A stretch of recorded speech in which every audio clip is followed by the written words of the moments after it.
જેવો રસ પીવા જાય કે પડિયો આડો થઈ જાય અને રસ ઢોળાઈ જાય. ભક્તોની આ મૂંઝવણ જોઈને અંતર્યામી ભગવાને હસતા હસતા કહ્યું, લાવો તાસડા, હવે જામ્યું અસલી જમણવાર. રસ પીતા પીતા ભક્તોની મૂછો પર રસના ટીપાં ભરાઈ રહેતા.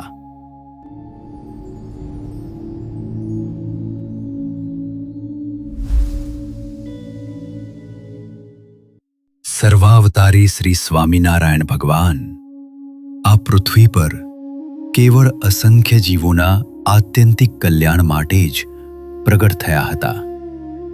તેમનું સ્વરૂપ એવું તેજસ્વી અને કરુણામય હતું કે સંતો અને હરિભક્તો પળવાર માટે પણ તેમનું સાન્નિધ્ય છોડવા ઈચ્છતા નહોતા. ભક્તોના હૃદયમાં ભગવાન પ્રત્યેનો આ અનુરાગ જોઈને દયાળુ પ્રભુ અવારનવાર મોટા ઉત્સવ સમયાના આયોજન કરતા, જેથી દૂર દૂરના જીવો પણ મહારાજના દર્શન અને સમાગમનો અનમોલ લાભ લઈ શકે. આવો જ એક દિવ્ય અવસર આવ્યો. સંવત 1876 વૈશાખ સુદ ત્રીજના દિવસે તારીખ 23 એપ્રિલ 1814 શનિવારના રોજ અક્ષય તૃતીયાના આ પવિત્ર પર્વે ગઢપુરની ધરા ભક્તોના ઘોડાપૂરથી છલકાઈ ગઈ હતી. શ્રીહરિના સાનિધ્યમાં આ ઉત્સવ એટલો ધામધૂમથી ઉજવાયો કે તેના પડઘા છેક ગુજરાતના ગામોગામ સુધી પડ્યા અને હજારો ભક્તો દર્શનાર્થે ઉમટી પડ્યા. આ ઉત્સવ એટલે માત્ર ધાર્મિક વિધિ નહીં, પણ પ્રેમી ભક્તોનું પ્રેમ મિલન હતું. ગઢપુરના સ્થાનિક કાઠી ભક્તો માટે તો આ મિજબાની જેવો અવસર હતો. તેમના મન ભગવાનના આશ્રિતો એ તો પોતાના સગા ભાઈ ભાંડુ કરતાં પણ વધુ વાલા હતા. જ્યારે ગુજરાતથી હરિભક્તો આવે ત્યારે ગઢપુરના ભક્તોના હૈયે અનોખા કોડ જાગતા કે અમે અમારા મહેમાન ભક્તોને એવું શું જમાડીએ કે જે તેમને જીવનભર યાદ રહી જાય. કાઠિયાવાડની મહેમાનગતિ તો જગવિખ્યાત છે, પણ તેમાંય કાઠિયાવાડી બરફીની તો કંઈક અલગ જ બોલબાલા હતી. કાઠિયાવાડની ભેંસોનું દૂધ એટલું ઘટ્ટ અને ગુણકારી કે તેને જમાવીને જે દહીં બનાવવામાં આવે તેની સુંદરતાના શું વખાણ કરવા. એ દહીં એટલું ઘટ્ટ જામતું કે જો તેને છરીથી કાપવામાં આવે તો બરફીના ચોસલા પડે તેવા જ દહીંના ચોસલા પડતા. આ દહીંનો સ્વાદ અને તેની સુગંધ એટલી અનોખી હતી કે જે જમે તે તૃપ્ત થઈ જાય. ભક્તોના પ્રેમ અને કુદરતની આ અદ્ભુત ભેટ દ્વારા શ્રીજી મહારાજે ભક્તોના પરસ્પરના સ્નેહને વધુ ગાઢ બનાવ્યો. કાઠિયાવાડના એ દૂધ દહીંની ભવ્યતા તો અજોડ હતી જ, પણ તેમાંથી બનતું ઘી તો સાક્ષાત અમૃત સમાન હતું. ગઢપુરના ભક્તો એ ઘટ્ટ દહીંને વલોવીને તેમાંથી જે માખણ કાઢતા તેને ધીમા તાપે તાવીને એવું ઉત્તમ ઘી તૈયાર કરતા કે તેની સુગંધ આખા મહોલ્લામાં પ્રસરી જતી. એ ઘી જ્યારે ઠરી જાય ત્યારે એટલું ઘટ્ટ અને દાણાદાર બની જતું કે તેને વાસણને બદલે જો વસ્ત્રમાં લેવું હોય તો પણ લઈ શકાય. વળી ખેતરમાં તાજી શેરડી પિલાતી હોય અને તેમાંથી જે તાજો ગોળ તૈયાર થાય તે તો જાણે સોનાનું ટીલું હોય તેવો ચળકતો અને મીઠો લાગતો. ગઢપુરના કાઠી ભક્તોએ આ બધી જ સામગ્રીઓ કોઈ લોભ વગર હોંશે હોંશે ગુજરાતથી આવેલા ભક્તોને તાણ કરી કરીને જમાડી. આ તો કોઈ સામાન્ય લેવડ દેવડ નહોતી, પણ આ તો હતો શ્રીહરિના આશ્રિતો વચ્ચેનો દિવ્ય પ્રેમનો વેપાર. કાઠિયાવાડી ભક્તોનો આવો નિસ્વાર્થ પ્રેમ જોઈને ગુજરાતી ભક્તોના હૈયે પણ વળતો ઉમંગ જાગ્યો. તેમણે શ્રીજી મહારાજની સન્મુખ હાથ જોડીને અત્યંત આર્ત ભાવે પ્રાર્થના કરી, હે દયાળુ, હે મહારાજ, હવે કેરીની મોસમ પાકી ગઈ છે અને અમૃત જેવો કેરીનો રસ તૈયાર છે. આપ કૃપા કરીને આ કાઠિયાવાડના વાલા ભક્તોને સાથે લઈને અમારે ત્યાં ગુજરાત પધારો. અમારે પણ આ ભક્તોને ગુજરાતી મેવા જમાડીને અમારા હૈયા ઠારવા છે. ગુજરાતી ભક્તોએ મહારાજ પાસે પોતાનું હૃદય ઠાલવતા બહુ માર્મિક વાત કરી કે, મહારાજ, આ ભક્તો જમશે ને એ જ અમારી સાચી કમાણી છે. અમારા સાચા સગા તો આ સત્સંગીઓ જ છે. બાકી સંસારના સગા તો કાકા મામા કહેવા પૂરતા હોય છે, જે માત્ર ઘરે આવીને જમવા પૂરતો જ સંબંધ રાખતા હોય છે. પણ આ ભક્તો સાથે તો અમારો આત્માનો અને આપનો નાતો છે. આમ ભક્તોના પરસ્પરના સ્નેહની આ સરવાણીએ શ્રીહરિને પણ ગુજરાત પધારવા માટે મજબૂર કરી દીધા. ગુજરાતી ભક્તોનો આવો નિખાલસ પ્રેમ અને આગ્રહ જોઈને કરુણાનિધાન શ્રીહરિનું હૃદય પીગળી ગયું. ભક્તોની લાગણીને માન આપીને મહારાજે તત્કાળ ગુજરાત પધારવાનો નિર્ણય કર્યો. તેમણે કાઠિયાવાડના અગ્રણી ગરાસિયા ભક્તો દાદા ખાચર, સોમલા ખાચર, દેહા ખાચર, નાગમાલો, અલૈયા ખાચર, મોકા ખાચર, મૂળુ ખાચર, હમીર ખાચર, માણૈય સિયો ખાચર, મામૈયો પટગર, સારનપુરના જીવા ખાચર, માત્રા ધાદલ, ઝીણાભાઈ, કાકાભાઈ આદિ શૂરવીર દરબારોને બોલાવ્યા ને કહ્યું, જુઓ, આ ગુજરાતના ભક્તોનું અત્યંત ભાવભર્યું આમંત્રણ છે. તેઓ આપણને સૌને પ્રેમથી જમાડવા ઈચ્છે છે. એટલે હવે આપણે ગુજરાત જવાનું છે. મહારાજની આ વાત સાંભળતા જ કાઠી દરબારોમાં હરખની હેલી ચડી. ખેતી કે વ્યવહારના અનેક કામો પડ્યા હતા, છતાં કોઈને તેના પ્રત્યે ચિંતા નહોતી.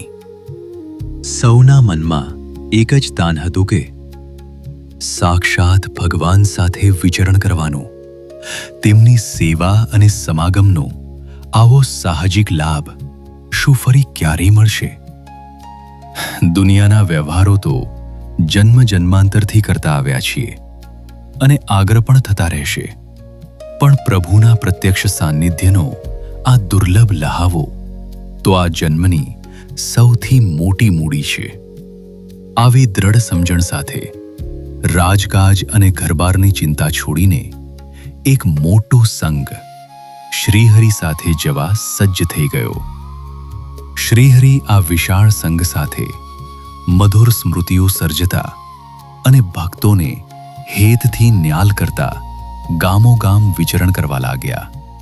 પવિત્ર મહી નદી ઓળંગીને મહારાજ ઉમરેઠ પધાર્યા. ઉમરેઠની ધરા તો પૂર્વેથી જ ભક્તોના ભક્તિરસથી ભીંજાયેલી હતી. ત્યાં વસતા પ્રેમી ભક્તોની યાદી કેટલી લાંબી હતી તેનું પ્રમાણ આપણને સદ્ગુરુ નિષ્કુળાનંદ સ્વામીએ ભક્ત ચિંતામણી ગ્રંથમાં આપ્યું છે.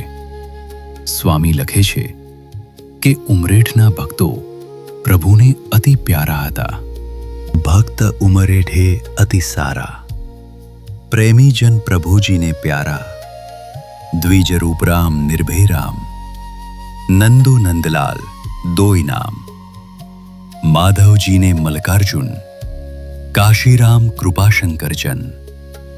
લક્ષ્મી દત્ત વળી લીલાધર, ભક્ત હરિભાઈને ઈશ્વર. ગંગાદત્ત વિષ્ણુદત્ત ભાઈ, દયારામ કહું હવે બાઈ. માનબાઈ દાનબાઈ છે, નાથબાઈ મૂડીબાઈ તે. આમ ભાઈઓ અને બહેનો, સૌ કોઈ ઉમરેઠમાં પ્રભુની ભક્તિમાં ઓતપ્રોત હતા. ઉમરેઠની આ પવિત્ર ધરતી પર શ્રીહરિના આગમન સાથે જ જાણે અક્ષરધામ પૃથ્વી પર ઉતરી આવ્યું હોય તેવો દિવ્ય માહોલ સર્જાયો. ઉમરેઠમાં પધાર્યા બાદ શ્રીહરિએ પરમ ભક્ત નંદુભાઈ ઠાકરને ઘેર ઉતારો કર્યો. આખો કાઠિયાવાડી સંઘ અને સંતો સાથે હતા. એટલે નંદુભાઈએ મનોમન નક્કી કર્યું કે રસોઈમાં કંઈ કમી ન રહેવી જોઈએ. તેમણે સૌથી શ્રેષ્ઠ જાતની પાકી કેરીઓ મંગાવી અને તેનો ઘટ્ટ રસ કઢાવ્યો. એ રસમાં ઘી અને સાકર નંખાવ્યા.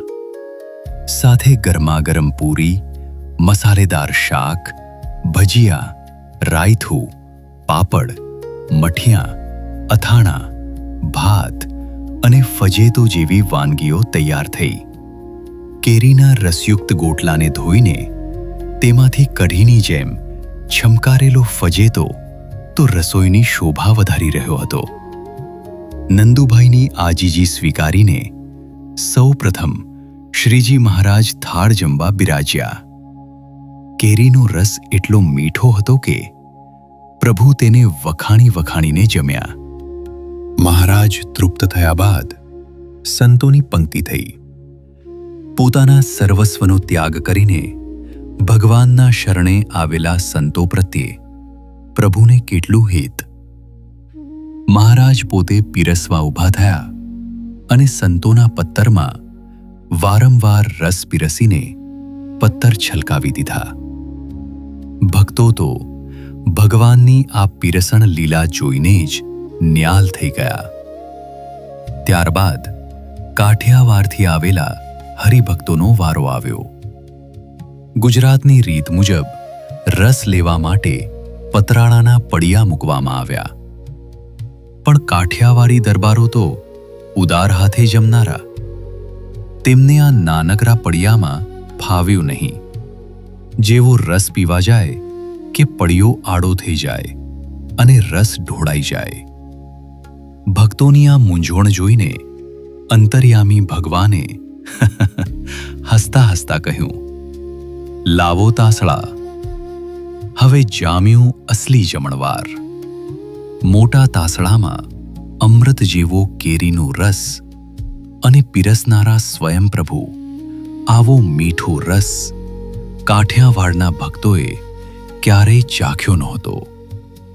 રસ પીતા પીતા ભક્તોની મૂછો પર રસના ટીપા ભરાઈ રહેતા.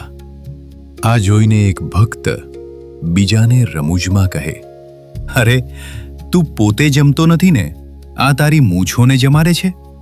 તો સામેથી વળતો જવાબ મળે, ભાઈ તું મારી વાત રહેવા દે, તારી પોતાની મૂછ તો જો.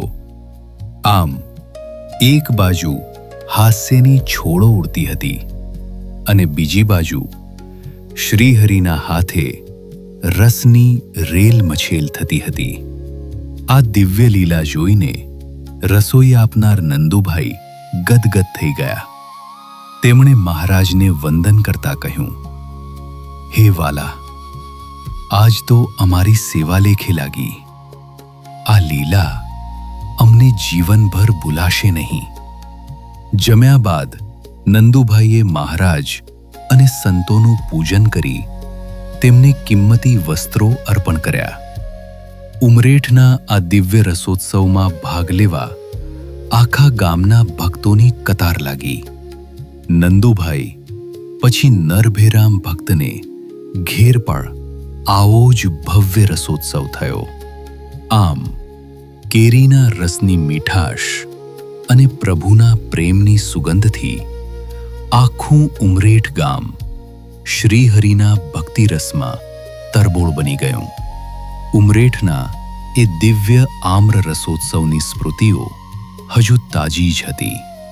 ત્યાં તો આ દિવ્યતાની લહેર આખા ચરોતર પ્રદેશમાં પ્રસરી ગઈ.